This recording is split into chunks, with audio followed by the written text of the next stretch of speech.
9,000 tons of carbon. That's the total mass of greenhouse gases that are supposedly spewed into the environment by a typical human being. And the argument goes, if you don't have a child, then you're saving the earth 9,000 tons of carbon. So where did I get this number, 9,000 tons? Well, I got it from television. So, you could do it all. You can get the hybrid car, do the recycling, not throwing batteries in the trash. It all adds up to a fraction of the good it would do to have just one less child, because that child increases your carbon legacy by over 9,000 tons. So stop asking a woman why she isn't married or why she doesn't have children. She doesn't owe you an explanation. You owe her 9,000 tons of carbon. So this video is an illustration of environmental antinatalism, which I addressed in my last video. In my last video, I talked about how if all of the environmentalists decide to not have babies, what you're doing in effect is you're turning over the planet to the anti-environmentalists, the people who want to cut down more trees and burn more fossil fuels, who want to reopen the coal plants, basically your Trump voters. If all the environmentally conscious people don't have babies, then basically the world is screwed, because they're no longer a political force in the world, and the anti-environmentalists will win. But this little clip from Bill Maher raises a different issue. 9,000 tons of carbon. You heard him say it. By over 9,000 tons.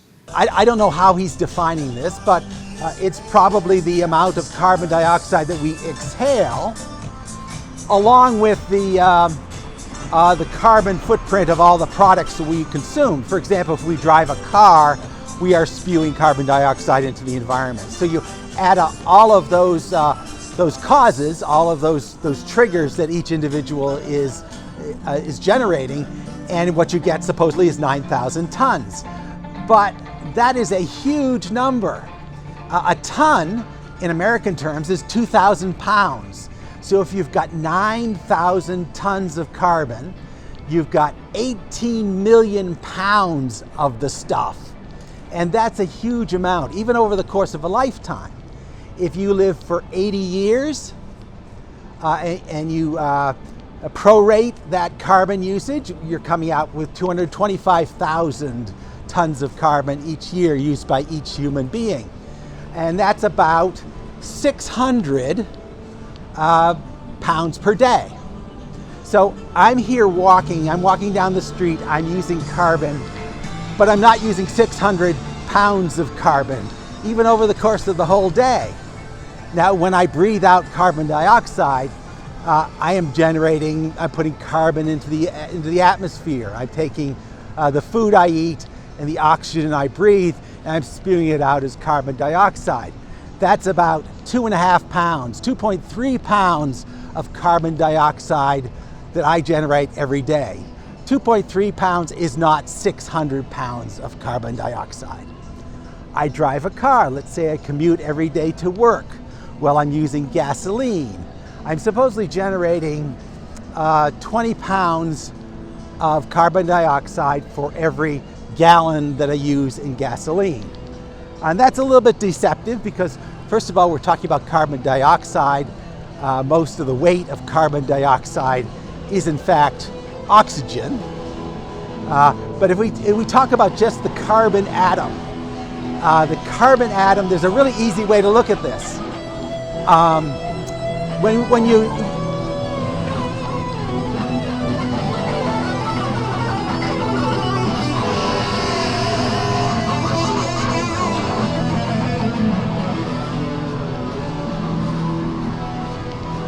Okay, there's a really easy way to break down my carbon output over the course of a single day. So I'm a typical human being. I have a carbon footprint, supposedly. You see my carbon footprint. How do we calculate that? Well, first of all, let's start with a simple thing. The carbon dioxide I'm spewing out of my mouth when I breathe. Where does that carbon come from? Where does the carbon atom come from for the carbon dioxide that I generate? It's not coming from the air, because I'm only taking in oxygen. It's coming from the food I eat. So the food I eat, all the food I eat is broken down into sugars.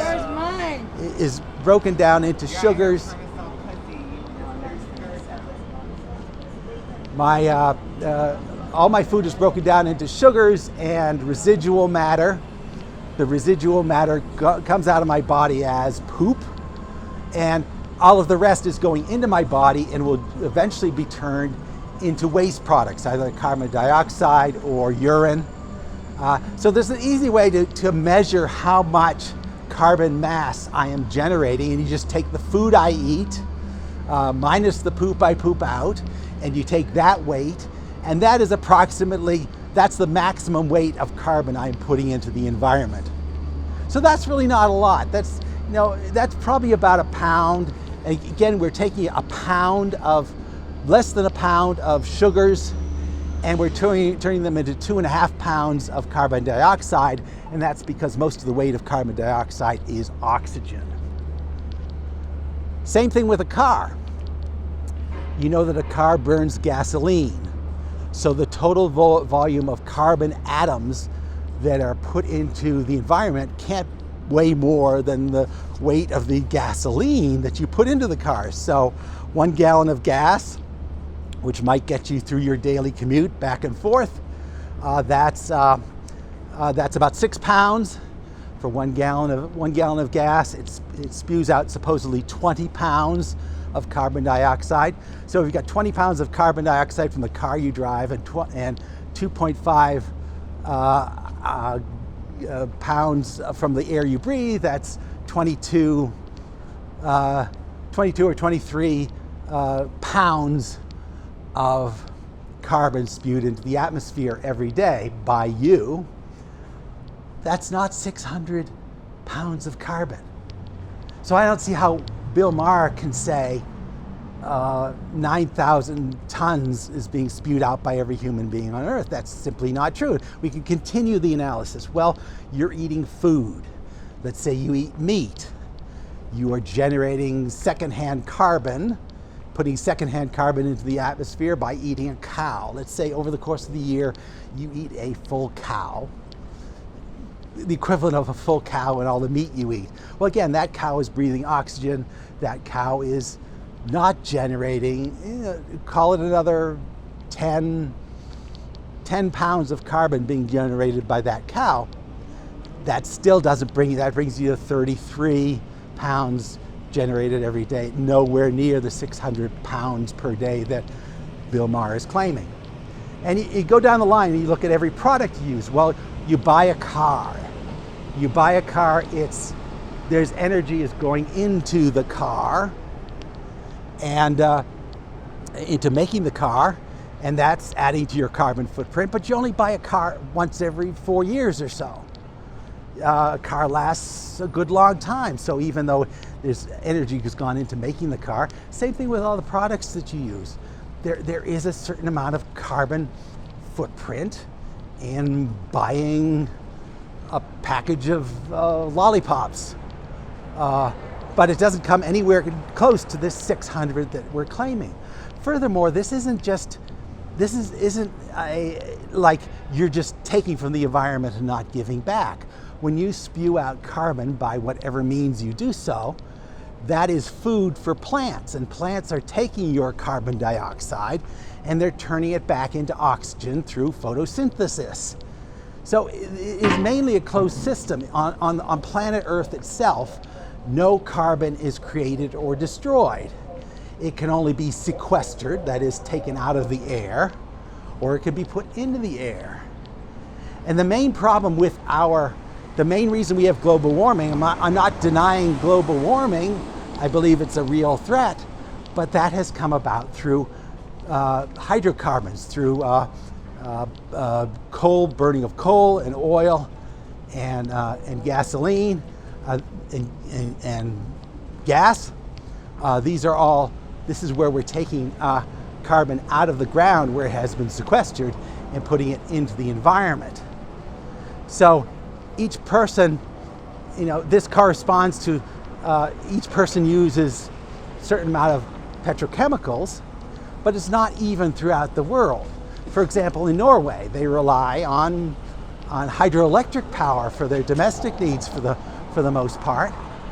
So any energy used in Norway is limited compared to, say, what people use in Mexico City. Mexico City is also getting greener all the time. So it's not like each person, just by virtue of being born, is automatically using carbon. Some people are not using much carbon at all over the course of their lifetime, not generating as much carbon.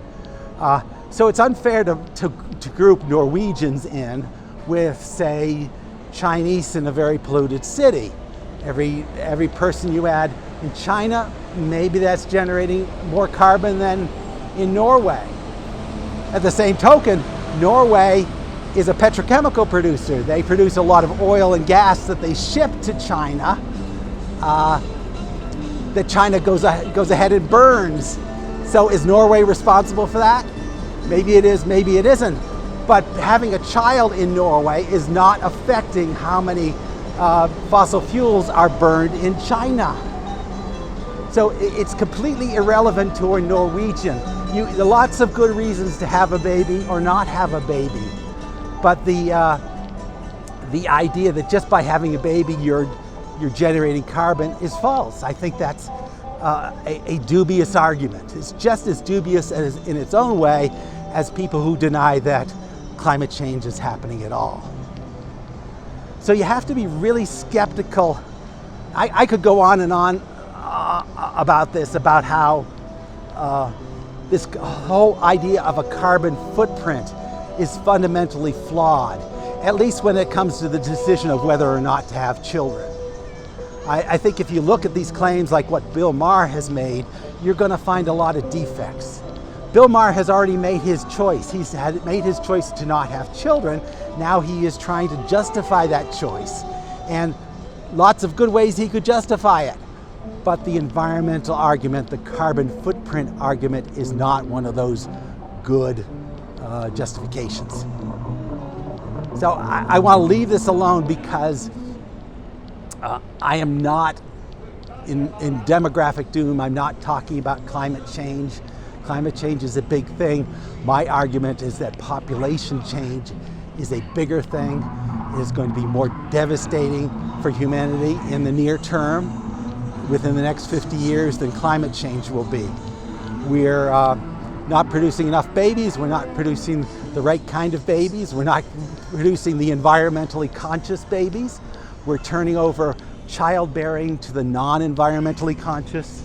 We're turning it over to the people who aren't thinking about the big picture or the environment. And in doing so, we are hurting the planet. Conceivably, by not having a child, you are hurting the planet that you claim to love. Not saying that I'm going to have a child, mind you. I'm just saying that argument is flawed. This is, where the hell am I?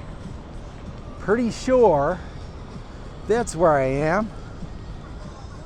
Yeah, that's it. How do I get out of here? See how far I can get into a casino. I'm gonna go into stealth mode here.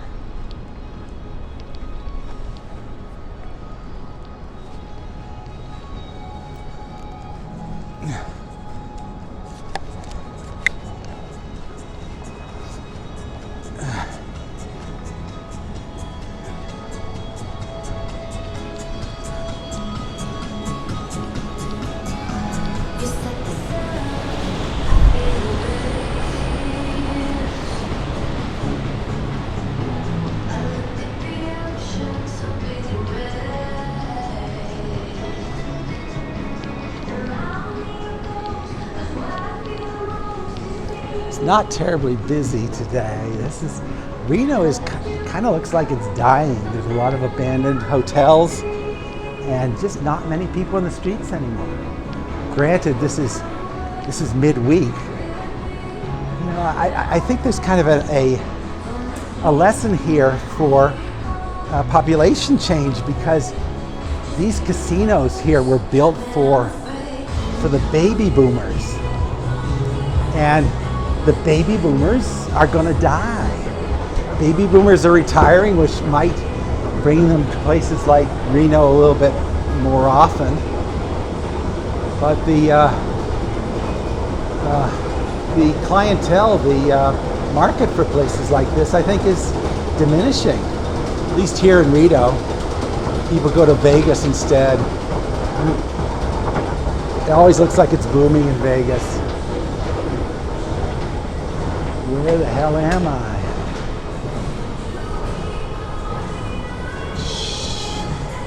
I think this is the hotel lobby.